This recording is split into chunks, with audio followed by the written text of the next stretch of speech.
Welcome to our YouTube channel, Gideon Simanjuntak dan Amanda Zevanya. Apa kabar semuanya saudara? Kami berdoa dalam keadaan sehat, bahagia, penuh kekuatan, penuh anugerah, penuh dengan mukjizat. Mari sama-sama kita tundukkan kepala, kita mau bersatu di dalam doa.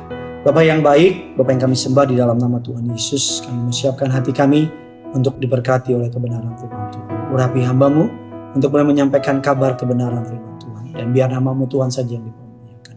Segala yang jahat kami cabut, kami patahkan kuasa. Allah Roh Kudus, penuhi hamba-Mu dengan urapan yang baru. Pakai hamba-Mu untuk boleh menjadi alat-Mu yang tangguh. Di dalam nama Tuhan Yesus. Amin. Bersyukur dan bersukacitalah. Tema khotbah pada hari ini. Ada orang bersyukur tapi mungkin masih susah bersukacita. Tapi mungkin ada juga orang yang bisa bersukacita tapi kurang bersyukur. Tapi bersyukur dan bersukacita ternyata adalah sebuah kalimat yang dikehendaki oleh Alkitab atau firman Allah.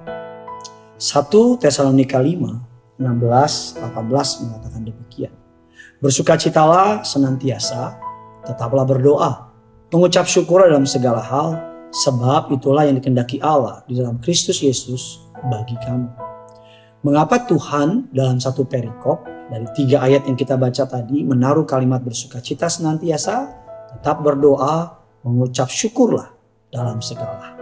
Mengapa bersyukur dan bersukacita sangat penting? Yang pertama yang perlu kita mengerti bahwa mengapa kita perlu bersyukur dan bersukacita sebagai orang percaya? Karena selalu ada penyertaan Tuhan dalam hidup kita. Tuhan yang kita sembah dikenal dengan istilah Immanuel, Allah beserta kita. Allah yang secara imanen atau secara dekat, transenden, dia dekat sama kita. Dia nempel sama kita. Dia hanya sejauh doa. Bahkan dia melekat dengan kita. Mazmur 51 ayat yang ke-11 mengatakan, janganlah membuang aku dari hadapanmu. Janganlah mengambil rohmu yang kudus daripadaku. Raja Daud tahu betul bahwa dia mau apapun boleh diambil daripadanya. Tapi jangan pernah diambil rohmu yang kudus. Apapun boleh diambil, apapun boleh. Dia minta untuk Tuhan jangan membuang dia dari hadapannya. Tuhan tidak pernah menjanjikan ikut Yesus kau gak akan punya masalah. Langit gak akan selalu biru, tapi Tuhan berjanji dia akan selalu menyertai. Tuhan tidak pernah berjanji ikut Yesus jalanmu akan selalu rata. Tapi Tuhan berjanji dia akan tetap memberikan kekuatan. Kalau kata sebuah iklan yang terkenal, life is never flat. Hidup tuh gak pernah flat. Hidup selalu ada gelombang. Laut yang teduh tidak menghasilkan pelaut yang tangguh. Tapi laut yang bergelora akan menghasilkan pelaut yang tangguh. Yosua 1 ayat yang ke-9 berkata, bukankah telah kuperintahkan kepadamu, kuatkanlah dan teguhkanlah hatimu. Janganlah kecut dan tawar hati. Sebab Tuhan Allahmu menyertai engkau kemanapun engkau pergi. Ada sebuah kisah inisiasi sebuah suku asing di sebuah pedalaman di negara Amerika Tengah. Untuk menjadi dewasa, seorang pria atau dianggap dewasa, dia harus diikat di sebuah pohon besar, di sebuah hutan yang terkenal dengan ganasnya, singanya, ularnya, binatang buasnya. Dia harus diikat dan semalam-malaman dia tidak boleh menangis atau berteriak. Kalau dia menangis berteriak, dia akan dianggap tidak dewasa. Dan mulailah malam itu tiba dan anak kecil tersebut yang berharap atau menginginkan dianggap dewasa mulai ketakutan. Dia mulai berpikir papanya gak peduli sama dia. Dia mulai berpikir orang tuanya gak peduli, sukunya gak sayang sama dia. Udah mulai berpikir yang aneh-aneh, mati dan sebagainya.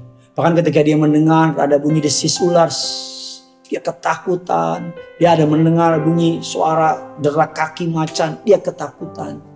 Dan tanpa dia sadari, malam berganti mulai muncul yang namanya sinar matahari di pagi hari. Wah, dia mulai bersuka cita. Akhirnya katanya, saya bisa melewatkan rasa takut itu sendirian tanpa minta tolong, tanpa menangis. Dan ketika matahari mulai meninggi, dia mulai melihat ada gambaran bayangan di belakang tempat pohon dia diikat. Dan ketika dia melihat gambaran bayangan itu ada sesosok pria di balik gambaran itu, bayangan itu, dan dia menengok ke belakang. Ternyata di belakangnya ada papanya yang dengan pisau, yang dengan pedang dan persenjataan yang senantiasa berjaga semalaman di dekat anaknya. Dia baru ngerti kenapa kalau malam Ada bunyi ular mendekat tiba-tiba hilang. Kenapa ada bunyi macan mendekat tiba-tiba hilang? Dia pikir ayahnya tinggalin dia. Ternyata ayahnya gak pernah tinggalin dia. Hanya ayahnya gak pernah ngomong aja. Sama seperti guru ketika tengah ujian, guru selalu berdiam. Tapi guru selalu ada di sana. Mungkin Tuhan terasa tidak peduli sama saudara. Mungkin Tuhan kelihatannya gak sayang sama saudara. Mungkin kelihatannya Tuhan not doing anything in your life. Tapi saudara ngerasa kayak, gue doa, tapi gak jadi tuh. I doing my best, tapi tetap aja tuh. Ini saudara merasa tidak dipedulikan oleh Tuhan. Mari kita berpikir seperti ini. Bukan apa yang Tuhan tidak berikan sama kita. Tapi coba pikirkan berapa banyak dia luputkan engkau dari hal-hal yang menyakiti engkau. Berapa banyak keselamatan, perlindungan, pemeliharaan yang engkau gak tahu. Saya yakin kalau Tuhan bukakan semuanya. Mungkin dalam perjalanan kau ke kantor ada orang naik motor mau nabrak engkau. Tapi Tuhan kasih pikiran di hatimu untuk jalan lebih lambat dikit. Mungkin kau ingin bisnis tapi Tuhan bikin kau sibuk. Dan ternyata bisnis itu nipu saudara. Atau bahkan mungkin saudara suka sama seseorang dan ternyata orang tersebut saudara naksir. Dan saudara ternyata dibikin Tuhan sibuk sama yang lain sehingga gak sempat deketin. Dan ternyata orang itu akan nyakitin saudara. Kalau semua doa atau semua yang kita minta diberikan sama Tuhan, saya yakin kita akan menderita.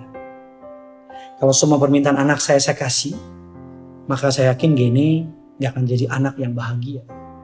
Kebahagiaan sesaat, tapi ke depan dia pasti menderita. Kuatkan, teguhkan hatimu. Tuhan menyertai engkau. Mengapa kita perlu, Alkitab katakan, mengapa kita perlu bersyukur dan senantiasa bersukacita? Karena selalu ada tujuan dari penderitaan yang Tuhan izinkan kita lewati. Roma 8:28 kita tahu sekarang bahwa Allah turut bekerja dalam segala sesuatu untuk mendatangkan kebaikan bagi mereka yang mengasihi Dia, yaitu bagi mereka yang terpanggil sesuai dengan rencananya. Penderitaan kita hanya sementara. Sebuah kutipan yang menarik, I am thankful for so many things, but mostly God. Without Him, I have nothing else to be thankful for. Aku mengucap syukur akan banyak hal, tapi yang paling aku mengucap syukur adalah tentang Tuhan. Karena tanpa Tuhan, aku gak akan punya apapun untuk diucapkan sebagai ucapan syukur. Apa sih arti sebenarnya dari bersyukur dan bersukacita? Bersyukur, bersukacita bukan bicara tentang selalu tersenyum, bukan selalu melompat atau menari atau selalu kelihatan girang. Tapi bersyukur, bersukacita memilih jalannya Tuhan ketimbang keputusasaan. Dalam dunia ini kamu akan menderita penganiayaan, kata Alkitab. Tapi kuatkan hatimu, aku telah mengalahkan dunia. Yohanes 16 ayat 33. Kita taat kepada perintah Tuhan dan ketaatan Tuhan tersebut, ketaatan kita kepada Tuhan akan membukakan pintu-pintu berkat. Selamat beraktivitas, selamat jalani hari ini. Dan mulailah dengan bersyukur dan bersukacita. Tulis kolom komentar di bawah apa yang kau syukuri hari ini. Tulis kolom komentar di bawah dan bilang aku mau bersukacita. The joy of the Lord, kata Alkitab, is my strength. Sukacita yang dari Tuhan adalah kekuatan. Selamat mencari berkat, selamat membagi berkat. Karena yang punya surga, praise you Lord. Haleluya Tuhan.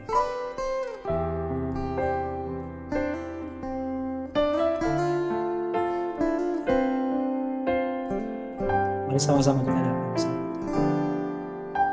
Ku naikkan syukur padamu Yesus, ku sembah sujud kepadamu Tuhan, di hadapan tata kemuliaan-Mu ku tinggikan, ku agungkan selamanya. Segala puji, syukur bagimu. Ku tinggikan namamu selalu, kemuliaan hanya bagimu. Terpujilah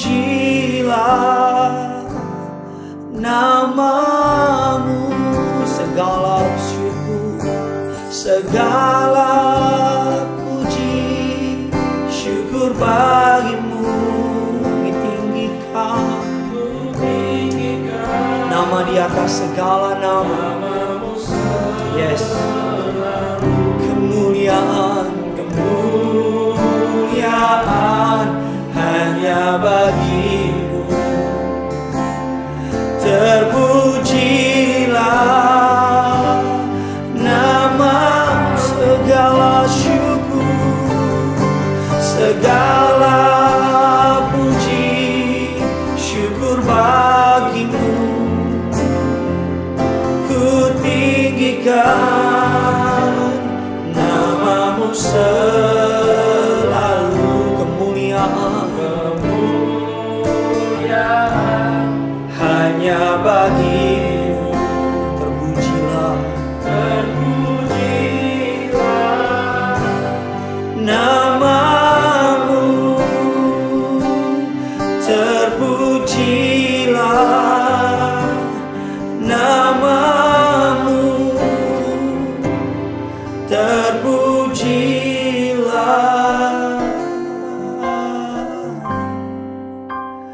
namamu.